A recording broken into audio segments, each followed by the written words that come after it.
Okay, so we're going to start a new unit today, which is going to be on ensemble methods and decision trees. This is going to be kind of different in spirit relative to what we've done until now.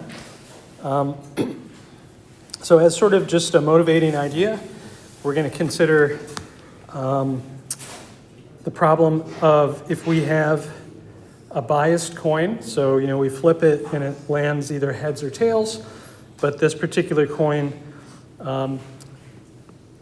lands on heads more frequently than tails. And so our objective is, given the coin, we're trying to figure out which is the heavier side. So it's a binary outcome.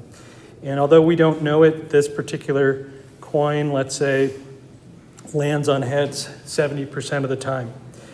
So our method to choose the heavy side is we're going to flip it a total of capital N times and then choose the majority vote. So if I do this just once, I flip it once, with probability 70%, it's going to come up heads, and then that's the one that I choose, and I will be correct 70% of the time, right? But if I flip it 11 times, which is an odd number, and then I can choose the majority vote, it turns out that I will be correct in choosing the heavy side 92% of the time.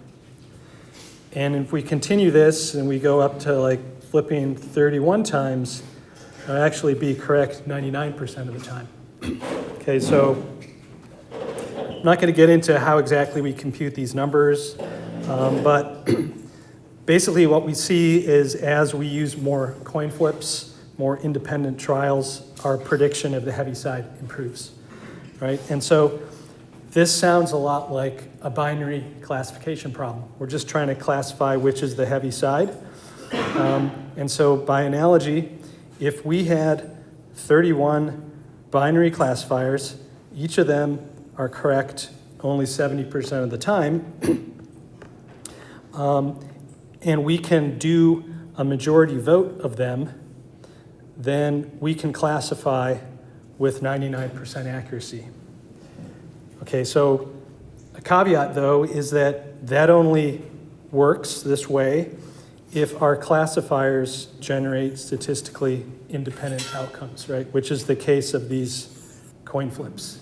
So if I have an identical copy of the same classifier and I apply it many times, I don't get any benefit. So I need some diversity among these different classifiers. But that's the idea. Is that idea kind of making sense? Okay. In terms of terminology, these individual classifiers are sometimes referred to as weak learners, and the classifier that combines them together is sometimes referred to as a strong learner. And this procedure of combining these weak classifiers together to make a stronger classifier is called ensembling. Okay, so that's kind of the motivation. And so we can apply this procedure pretty generally. Let's say we're talking about classification. You might say, well, how do I combine the outputs of an ensemble of base classifiers? Well, there's sort of two things I can do. If they're generating hard decisions, I can take a vote. I can see which is the decision that is most common among all these different classifiers. So that would be the hard voting classifier. But something that works better is if you can get access to the soft outputs of each classifier, which are PMFs. You can just average these PMFs together and get a new PMF, and then take the maximum out of that, or just keep it, and that's your final soft output. So that would be the soft voting classifier. Okay, so both of these strategies are implemented in sklearn's voting classifier. All right, any questions there? Okay, so you can use whatever base classifiers you want with these methods. So if we're doing regression, the analogous thing to do is just to average the outputs, because these are, ordinal numbers. We can just average them Classification is different because we have categories. Okay, and in both cases, this is going to lead to an improvement if the base predictors are sufficiently diverse. They're giving us, different but useful predictions of the data. And so there's many ways to get these diverse ensembles of classifiers. 3 different approaches you could use is you could use the same type of model. Say, maybe we're doing logistic regression, but we train our logistic regression with different subsets of data samples. So same model, different subsets of data samples. Another way we could do this is to train a single model using different subsets of features. That only makes sense if you have a lot of features and if the information is spread across your features pretty well. And then the final approach is you use the same data samples and the same features for all your methods, but you actually use different types of models. So maybe you do logistic regression and a support vector machine and a neural net or whatever models you have available. Okay. And actually you can mix and match these different strategies. And so we'll get into some details in the next few slides. But this is basically the idea. You have an ensemble of simple, or let's say worse classifiers, and you want them to behave somewhat differently and then combine their outputs and hope to get a gain. Okay, any questions? Okay, so let's first talk about how do we use different data samples to train an ensemble. Okay, so there's 2 main approaches. The first is called pasting. The second is called bagging or bootstrap aggregating. So in pasting, this is maybe more what you would expect to do. You take your your set of training samples, and you basically partition it into non-overlapping subsets, and you give each subset to a different one of your predictors. So if I have 2 predictors and 100 samples, I could give 49 to one predictor, 51 to the other, but without any overlap. If I do that, that would be called pasting. Another way to think of that is you are sampling without replacement, meaning when you pull a sample out, now you don't replace it. You say that's no longer an eligible sample because I'm already using that in one of my predictors. Okay, so that's pasting. Bagging is basically drawing samples with replacement. So what that means is each sample could be used multiple times by different predictors or even by the same predictor. And number of samples won't be used by any predictor.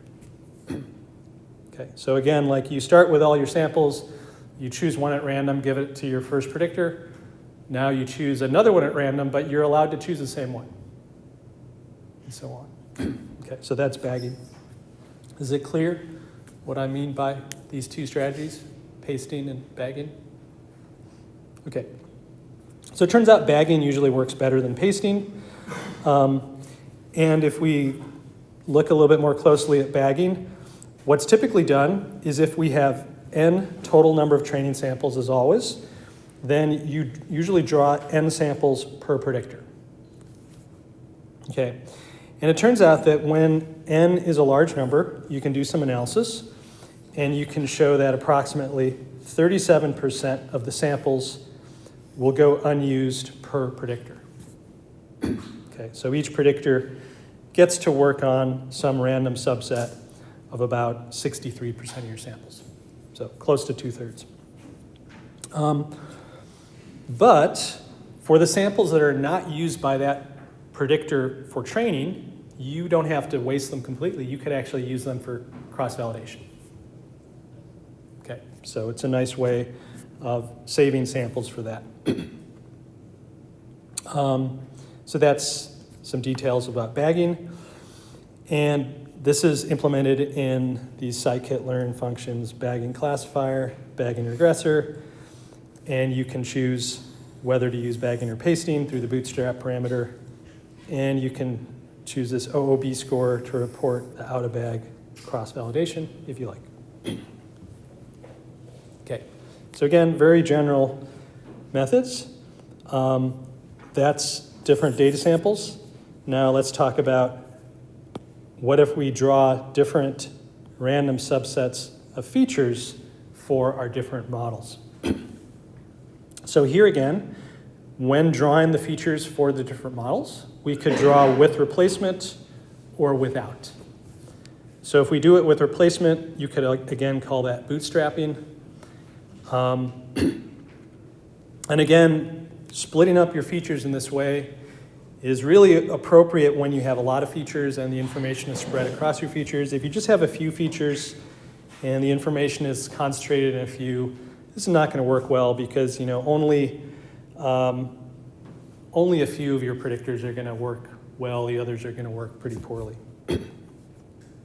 Okay, so now we can combine these two techniques, random subsets of features with random subsets of training samples. And if you do both, that's called random patches. Or if you use random features but full data for all your predictors, that would be called random subspaces.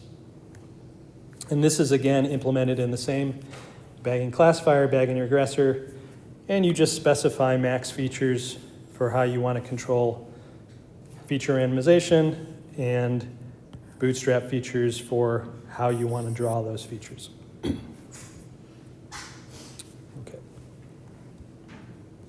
Okay, so we talked about using randomization of training samples, randomization of features for making a diverse set of base predictors. And we also previously talked about, let's say, if these are our base predictors, they're all working on the same features or maybe subsets of those features. We just talked about basically like averaging or voting on their outputs.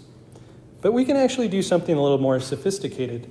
Instead of just doing some like average here, why don't we train another model that knows how to work with the outputs given by our base estimators?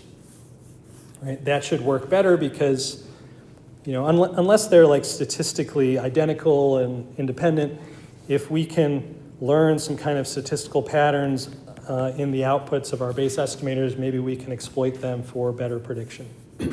So this is called stacking. And so here I am denoting the base estimators with F, and the index into the base estimator is in this superscript FL. And then here they are giving target predictions Y1 through YL, or Y hat 1 through YL. And the final estimator takes in all of those and produces and computes a final prediction of the label. Okay. Is that idea pretty clear? Okay. And optionally, you could also take your original features and you could feed those to your final estimator as well. So that's also an option. Now, if you think about these predictions, these are all trying to predict the true label, right? And so that means they're all going to be pretty correlated, assuming they're getting anywhere close to the true label. So because they're correlated, you want to make sure that you use an estimator that can handle that correlation. So one popular choice that we saw before is ridge regression, because it is very good at handling correlated features. Right, so that's a popular choice. It's, of course, not the only choice, but it certainly is one of the most popular. Okay, so now we could look at exactly how we train these base estimators. So in scikit-learn, we have these functions, stacking classifier, stacking regressor, and they use an interesting k-fold cross-validation procedure. So take several steps, so first we have an outer loop over all the different base estimators, and then we have an inner loop over the different folds in some k-fold cross-validation scheme. And for each fold k, we train what we'll call F sub KL, which is the Lth model. But while training this, we're going to hold out the kth fold. So we don't let this model see our kth fold of data. Okay. But once that model is trained, then we feed in the features from our kth fold, and we generate a prediction of the labels in the kth fold. Okay, so it is never trained on the kth fold, but it is applied to the kth fold to get a bunch of predicted labels. So we do this for all our models and for all our folds. And then once we're done, we can stack all these outputs together. So this is for the first model. We stack all the vectors across the different folds. And for the second model, we stack them and so on until we do this for all L models. And at this point, we have what looks kind of like a new feature matrix. These are called meta features. And because the number of samples we have is exactly the number in our original data, right? And in fact, each one of these rows corresponds to a row of our original data matrix. These are just all the ones for the first fold, for the second fold, and so on. But now, since we have capital L different models, they act as L different features that we can use here by this final estimator for prediction. Okay, so we can call this like an X hat matrix of size n by L. Okay, so now that we have these meta features, we can use that in conjunction with the training labels to train our second stage or our final estimator. So we train it to predict, to use the ith row of this to predict the ith training label. And if we use Ridge CV, then in this stage, we would also use another cross-validation round to make sure that the Ridge L2 regularization strength is appropriately adjusted to handle the correlation among those meta features. Okay, so now we have our final model trained for the second stage, but we don't have our final model trained for the first stage because we actually have like capital K different versions of that model, all trained holding out some fraction of the samples. So now we come back around and we use the full data to train base estimators without any holding out of samples. Okay. So the final estimators that we have are these base estimators and this final estimator. Okay. And if you want to see some examples of how to implement all this in scikit-learn, there's some nice documentation in the package. Okay, so that's stacking.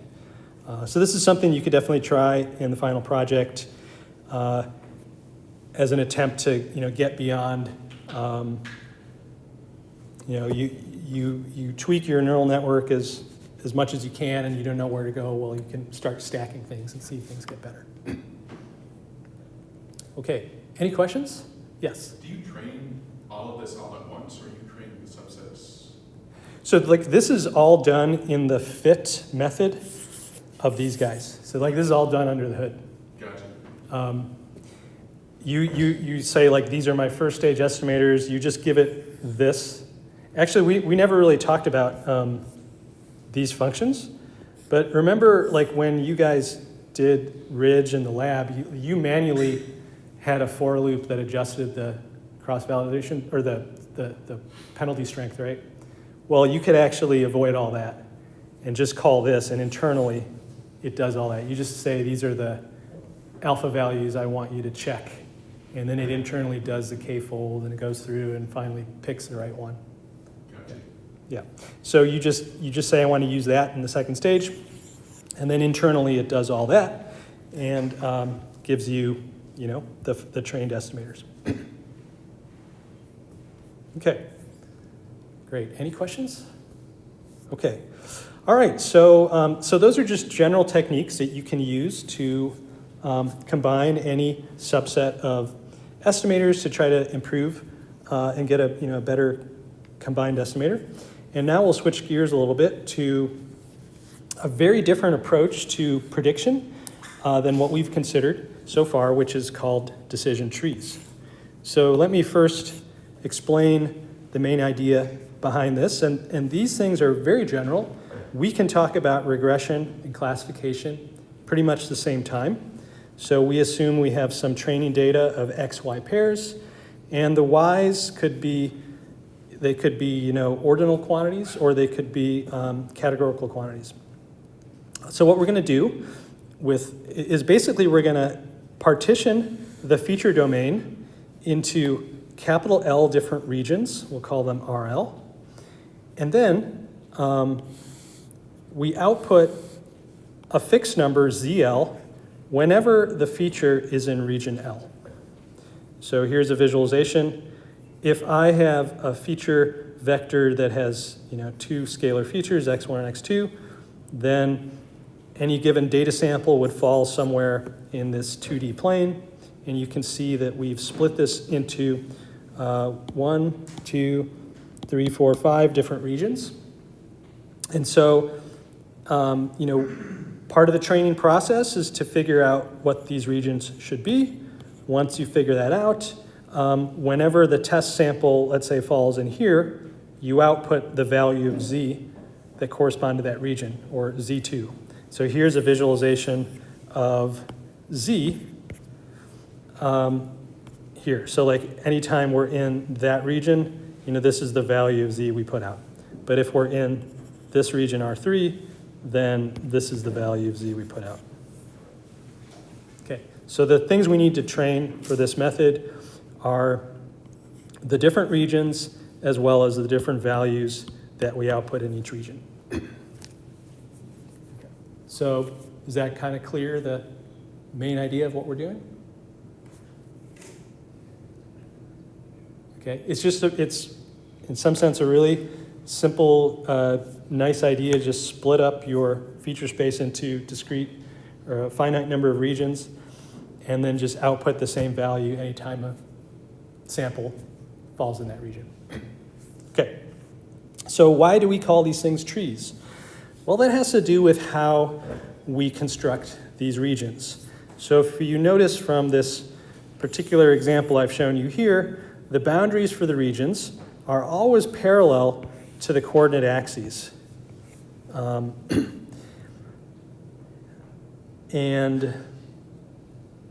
So as a result, you can essentially place a sample into each region, or you could even construct the regions in a sort of recursive manner.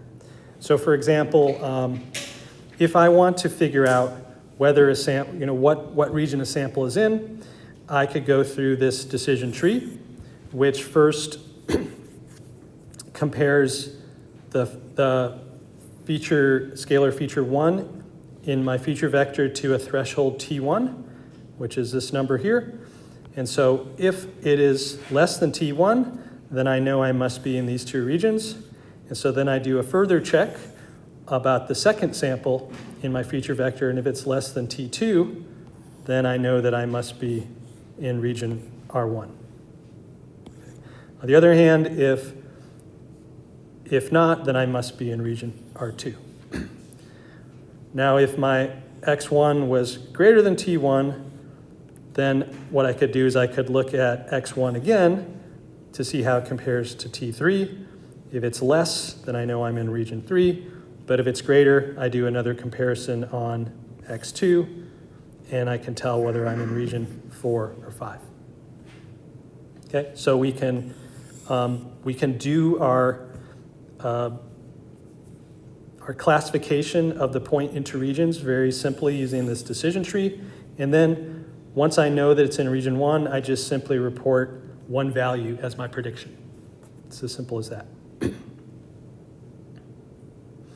We can also think about region constructing the regions also in this sort of recursive way. So maybe you start out and you don't have any regions constructed, and you say, let me first split X1 along T1. So now I've split my feature space into two regions. And then you say, okay, well, if I'm in this region, let me do another further split along x2 at t2. And so now I have these two regions on this side and one big region here. And you say, I'm not yet happy. I want to split this big region into two more. So now I have these two, and you go one further step and say, I'm going to take this last region and split that into two. Okay, and that basically is a recursive way to construct the regions. Okay, so in constructing these regions, the thing that we've done is we have thresholded a single feature at a time. And this makes those decision boundaries always parallel to the coordinate axes. These decision trees are also sometimes called classification and regression trees, CART. So we refer to the root of the tree as like the full domain, and then as you come down, you get these intermediate constructions, and finally the leaves of the tree are the things on the bottom are the final regions. So here we have dimension two features, and 5 leaves, 5 regions. Okay, so is this making sense? Any questions? Why Yeah. do you use this over regular classification? We'll go through some positives and negatives when we finish, but it's like super simple, and it has a certain elegance to it, and if you do it right, it actually works well. Gotcha. So yeah, why not? I mean, it's simple enough. Yeah. But yeah, you can get it to work really well with the right tricks, and we'll get into all that. Yeah. Okay, any other questions? Yes. If we have more than 2 features, Oh yeah, it works for any number of features. but what would be like also a square? Well, if we have 3 features, then we would need to start visualizing things in 3 dimensions, right? It becomes harder to visualize, but everything that we're doing can be extended. At every stage, I choose one of my D features, and I threshold it. So we've talked about thresholds for ordinal features, but I could also have a categorical feature. In that case, I have a list of categories, and I need to basically partition my list of categories and say, like, if it's among these categories, I go down one branch. If it's among these categories, I go down the other branch. But I can do that, right? So that's why it's very general. We can do this for ordinal or categorical features. And then we can also handle classification and regression, because that's just a matter of what outputs we choose. Are they in our category outputs, or are they ordinal outputs? Okay, great. Any other questions? Okay. All right, so getting a little bit more into how we actually train them. We train them in this, what's called a top-down manner, which is a little bit like how I described recursively making the regions. We basically start with our entire training data, which is, we're always saying it has n samples total. And we build this index set that at the start, it contains all the indices in our training set. So numbers 1 through n. And then at a first stage, we decide to split our training indices into 2 subsets. Split S into S1 and S2. And our goal in doing that is to make the labels most homogeneous or similar within each subset. So you can kind of understand why that's important if you think about how I'm eventually going to use it. Like if I could only split this into 2, right? So I would only have 2 regions. Essentially what I'm doing is I'm modeling my data in a way that is very simple, right? I just have like The output is one number if the features are over here, another number if the features are over here. And that might make sense if, in fact, the true outputs are very similar for all of these features and very similar for all of these features, right? And of course, different from each other. So when I make this split, that initial split, I should try to make the training labels as similar as possible after I split them, because that will match how I'm going to do my final prediction. Does that kind of intuition make sense? So that's really kind of that's the main idea here. We split in a way that the labels after splitting are most similar, most homogeneous within each subset. Okay. And the way that we do our split, as we described, is we just threshold some feature j. So we have to figure out which feature we want to threshold. We have a finite number of features, d of them. And so we can go through our different features and we can consider each one at a time. And then if I'm considering the first feature, I also have to figure out, let's say it's an ordinal feature, I have to figure out exactly what is the threshold I'm going to use for splitting. Okay, so if I choose threshold t, then set 1 will be all the indices in my training set, such that the jth feature for those indices is less than or equal to my threshold. And then set 2 will be the features for which the samples for which all my jth feature is greater than that threshold. Okay, so here I actually have to choose two different things. I have to choose which feature I'm using for the split and which threshold I'm using for the split. Okay, so what I'm going to do is I'm going to go through and I'm going to exhaustively look at that stuff.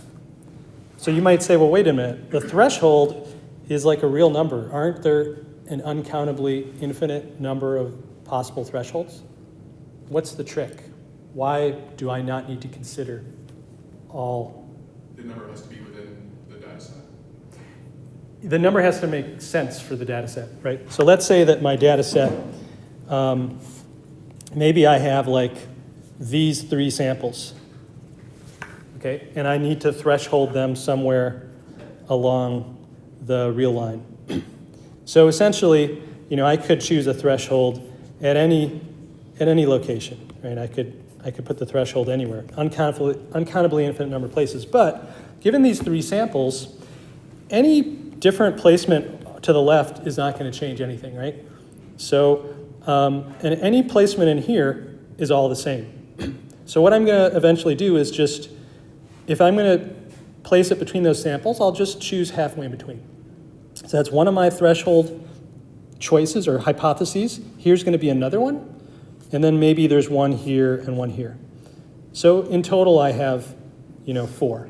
And actually, these outer ones don't make too much sense because if I select this, that means I don't get any samples going down one side of the tree. So that's kind of silly. So really, I just have those 2 choices to check. Okay. So the more data samples I have at that stage, there's more things to check. But in any case, there's a finite number of thresholds for me to check. Finite number of features, finite number of thresholds, I can do this. Okay. So that's what I would do if I had ordinal features. But if I had categorical features, I have to figure out how I'm going to split the categories. So here, let's say I have categories A, B, C, D. I have to say which ones are on one side, which ones are on the other side of the split. But again, there's a finite number of ways that I can partition my categories. Right? So I can just enumerate all the possible ways to partition them and then check all those ways. Okay, so this is what I've done for the first stage. Is I consider X1 all possible different splits. I consider X2 at all possible splits, and I'm looking for some kind of homogeneity between the samples at my hypothesized split. We'll talk about the details of the metrics in just a moment, but that's what I do. And once I make a final decision, I'm going to split X1 right here.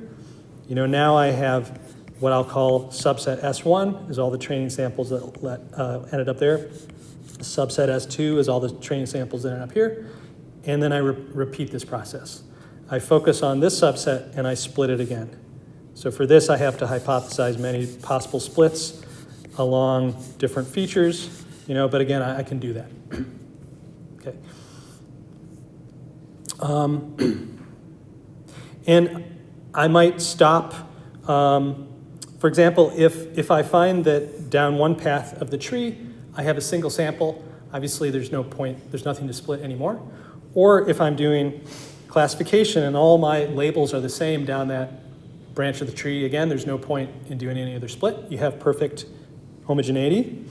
Or you might say, no, I don't like that for reasons of overfitting. I'm going to stop when I have 10 samples or less and never split beyond that. So there's many different stopping rules you could use. You could also say, like, I never want to have a tree depth more than 2 or more than 1 or something like that. All sorts of different choices you can make to constrain this process. Okay, so that's how we can recursively train our tree. Is this making sense?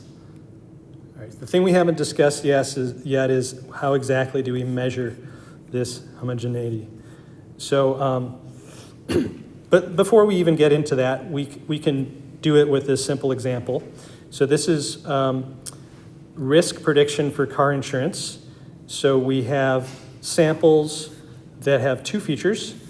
The first feature is an ordinal number, which is the age of the driver, and the second is a categorical feature, which is the type of car. And then this is the label, whether that driver is high risk or low risk. And so this is our training data. This is the data we have available, and we want to make a decision tree that works well on this training data. So for our first split, we could either split along the car type or split along the age. Let's take a look at the ages. So this table is a little bit hard to read, so let me instead order things. So for X1, there's a 17-year-old driver, a 20-year-old driver, a 23-year-old, 32, 43, and 68. And their labels are high risk, high risk, high risk. 32-year-old is low risk. 43-year-old has a sports car, probably midlife crisis, is high risk. And then we have the 60-year-old low risk. Okay, so if I'm going to split along this feature, essentially I could split at any of these places. But again, when I split, I'm trying to make things as homogeneous as possible. So for example, if I split here, this is perfectly homogeneous. It's all H's on this side, but this is not homogeneous at all. It's like 50% H, 50% L. Okay. This again is not really much better. If I do this, I have homogeneous here, and this is not perfect, but it's 2/3. If I split here, this is a bit worse because this is only half and half, and this is less than perfectly homogeneous. So of all those choices, it seems like this is going to be the best place to split, right, along the H. And so I'm going to choose the number that's halfway between 23 and 32, which is going to be 27.5. Okay. So that's my first split. And now you can see that anytime that the age of the driver is less than 27.5, I can just automatically say, categorize them as high risk. Now, if the age is greater than 27.5, then I have a bit more work to do. I can't use the age. Well, I could split along age again, but maybe I should look at the car type. So for these guys, we can they're they're all here in this subset.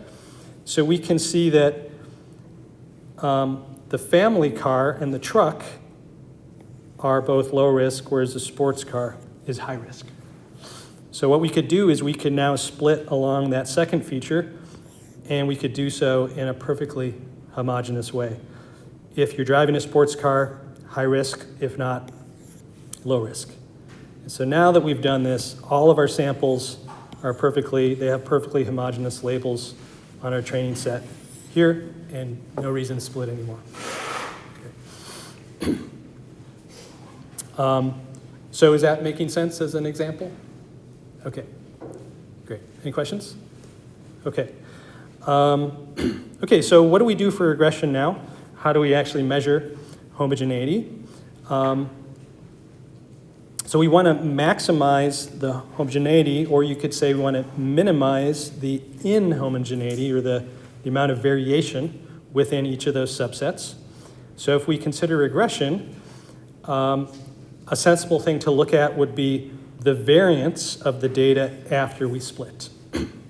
So we have to then basically look at the samples in S1 separately and the samples in S2 separately. So for the samples in, set L, being 1 or 2, you can compute the sample mean, and then using that sample mean, you can compute the sample variance. And now you know the variance of the samples in each subset, but really we need a single number, not two numbers. We need a single number that tells us the overall level of inhomogeneity with that split. And so what we can do is we can average the two variances, and it makes sense to average them according to how many samples we have, or the fraction of the samples in each of those two subsets. Okay, so when we do this, we get like the average variance after splitting, and this is a number that we can compute for any hypothesized feature and for any hypothesized split. We just look at all the different variances, and we choose the particular threshold and feature that gives us the best split. And then we continue on recursively. Does that make sense? Okay, so now you might say, well, variance is one of these statistics that is not robust to outliers. A more robust statistic is the absolute error. So that is also something we could use for splitting instead of variance if we were concerned with outliers in our data set. And we will see a much more sophisticated metric when we discuss a more advanced method called XGBoost. But so you can see that there's different things you could use here: variance, absolute error, or other options. Okay, so that's what we do for regression. Any questions? Okay, what if we're doing classification? Let's say for classification, we have capital K classes, which is in general going to be more than 2. And so if I have a subset, SL, what I could do is I could look at the distribution of all my training labels in that subset, and I can come up with an empirical label probability mass function. So here, L is a subset, and K is just indexing across all the different classes. And so to compute this, these probabilities, we just count up how many times a sample in subset SL equals K. Since this is the probability we're looking at for, we count how many samples equal K versus how many samples are in the subset. So this is going to give us a set of probabilities between 0 and 1, such that when I sum them, I get exactly 1. Right? So we can build these empirical label PMFs for any hypothesized split. We have two different PMFs. So now how do we turn these PMFs into inhomogeneity metrics? So one of the most common is called Gini impurity. And the Gini impurity for subset L is defined this way: 1 minus the sum of the squared PMF values. So let's think a little bit more about how the PMF relates to homogeneity. So let's say I have an example where I have 3 different classes. And so my PMF is going to be a vector of 3 different numbers. Right? And these 3 numbers must be between 0 and 1, and they must add up to 1. Right? So what is the most inhomogeneous, the most spread out I could make my data in terms of the PMF?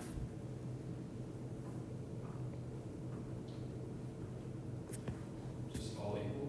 All equal, exactly. And if I have K, capital K, then they all have value 1 over K. Right? So that would be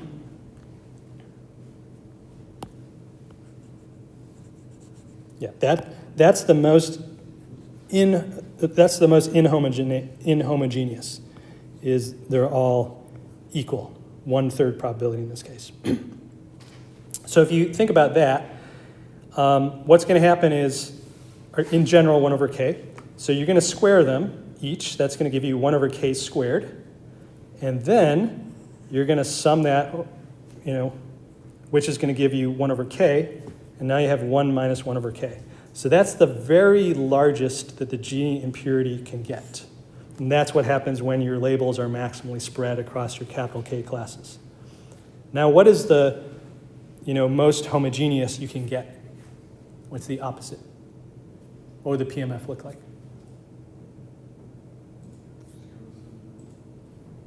Zeros and ones, exactly.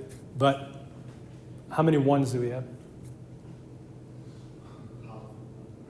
Not half. Just one, right? I have a spike. If my PMF is a spike, that means that all my data is in one class. So I could have a spike there, I could have a spike there, I could have a spike there. But in any case, the values here are either 0 or 1, right? And there's only one value with 1. So when we square these up, we get either 0s or 1. 1 squared is 1. And then I sum across all those, and I still have 1. So a 1 minus 1 is 0. So this is the lowest that my Gini impurity could get. So the PMF is really, from that PMF, I can compute something that tells me how spread my data is across my classes. I can do this for each of my hypothesized subsets, and then I can average them according to the relative size of the subsets, just like before. And I can get a metric of inhomogeneity that I could test for each hypothesized way of splitting up my data from S into S1 and S2. Okay, so over all my different hypothesized splits, I compute the Gini impurity. And finally, I choose the one with the minimum impurity. Okay, so that's one of the most popular ones. But there's other ones. There's entropy, misclassification error, chi-square. There's a whole list of them. Not really going to get into the details here, but several choices. Gini impurity is probably the most popular. Okay, any questions? All right. So what if instead of like these kind of heuristic notions of inhomogeneity, what if you say, no, I actually just have a loss function, like I have cross entropy loss. That's what I care about.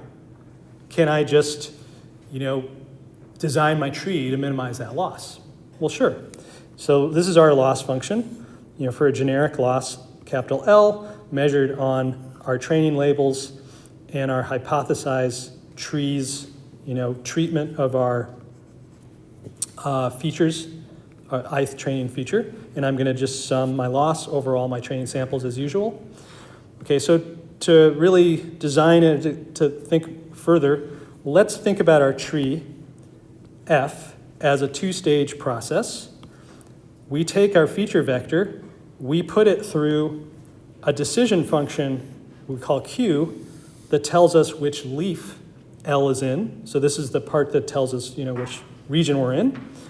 And then once I know that I'm in a given region, we have a list of numbers, ZL, that assigns the region to the output. Okay, so that's what we have. We have our function f is really like z sub q of x. So we could rewrite this sum as a double sum where first we sum over all our regions or our leafs, and then we sum over all the samples such that our decision is in that particular leaf. So this is just another way of writing the loss.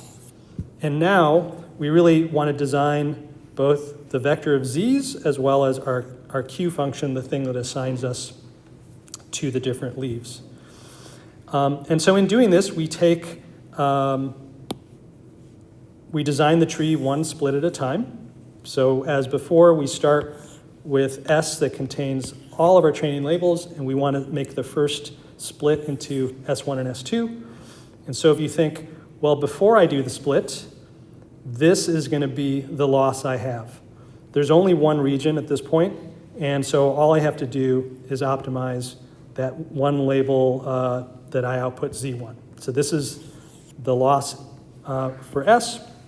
Now, if I split into S1 and S2 using a particular methodology, that methodology will tell me how my subsets manifest, and then I just have to also minimize over those two real numbers, or out the two outputs. So basically, we try all the feature threshold pairs that every one that leads to a unique split between S1 and S2, and then we evaluate this for all those options, and whichever one has the minimum final loss, that is how we do our first split. And then we repeat. So now I take my S1 data, I treat that as the new S, and I split that further, and I just repeat this process over and over again. And what you might find is that at some point, there's no split that actually improves your loss. So at that point, actually it's better not to split, just terminate my tree branch at that point. So this gives you kind of an automated stopping rule as well. Okay, so this is how we could handle a generic loss. Any questions on this? Okay, great. So finally, we can now talk about the advantages and disadvantages of these decision trees. So in terms of advantages, we see that they're very general. They can handle both ordinal categorical features.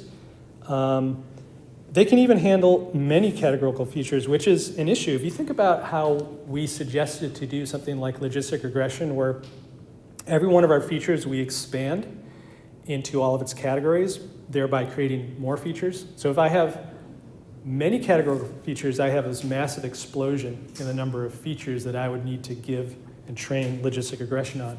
Whereas this method doesn't get any more complicated. It's very interpretable. The model is what's called a white box model. We know that when we train a neural network, we learn all these weights, and it might give us this really nice output, but it's really hard to understand what is happening. How is this neural network coming up with that decision? And in certain industries, you're not even allowed to use such models. Like I think if you're in the insurance industry, you have to be able to say how you came up with the decision to give insurance or not to a client, because they could sue you if they say, like, you were unfair to me. And if you say, well, I just use this neural network, you don't have a very good case. But if you say, well, this is exactly my logic in giving you your insurance, and it's just this tree that anyone can understand, it's very interpretable. Finally, this is a very fast prediction method. If you think about how many layers it takes to get through your data,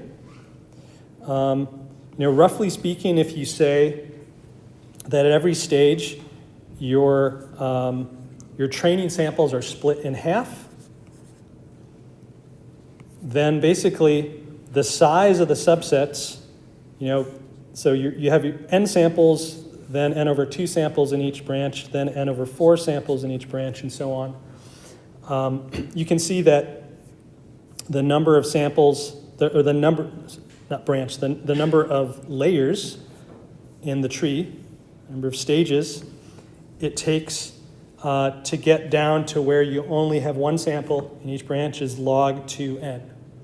And log 2n decreases pretty quickly. Right? So even if n is large, log of n is not going to be very large. Okay, so those are all the good things about trees. The disadvantages of trees are training can be expensive. Is if you have a lot of features, and for every feature you have to consider every possible way to split it as you're going through your tree. But there's some solutions to that. You might, at every split, you might say, I'm not going to consider every feature. I'm just going to randomly choose a subset of features, and I'm going to investigate those for this split. Okay. Trees are also known to be prone to overfitting. So one way to think about that is that they're highly dependent on the training data. If you remove or add one sample to your training set, you can change the entire structure of the tree. Right? So it's very fragile in that way. But there's ways to regularize the tree, like you could enforce a minimum number of samples per subset, or a maximum depth, or various ways to do it. So there's ways to control the overfitting. And there's a nice overview of them in the scikit-learn documentation. So basically, for that reason, what's probably the most successful approach to use these trees is to build what's called a random forest. So because these trees are known to overfit, that means they have very low bias, but a very high variance.